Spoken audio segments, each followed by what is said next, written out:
ഞാൻ ഇത്തരമായിട്ട് ശാരീരികമായി ബന്ധപ്പെട്ടു ഗർഭിണിയായി ആരോടും പറഞ്ഞില്ല, കൊണ്ട് നടന്നു.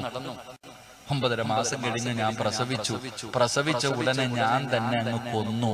എന്നിട്ട് നെല്ലിക്കൊക്കെ ഉപ്പിലിടുന്നത് പോലെ സുറുക്കയുടെ കുപ്പിക്കകത്ത് തന്റെ കുഞ്ഞിന്റെ മയ്യത്ത് വെച്ച് അടച്ചു വെച്ചു. അതിനകത്ത് കടന്ന് എല്ലാം അഴുകി പടച്ചവനിൽ ജ്യൂസ് അടിക്കണ പോലെ എല്ലാ എല്ലുകളും ഇറച്ചികളും മുഴുവനും അതിനേക്ക് അലിഞ്ഞങ്ങ് ചേർന്ന് കഴിഞ്ഞപ്പോ അതും വിറ്റിട്ട് ഞാൻ കാശ് വാങ്ങി നബിയേ. ഒരു പെണ്ണിനിങ്ങനെ ആകാൻ പറ്റുമോ?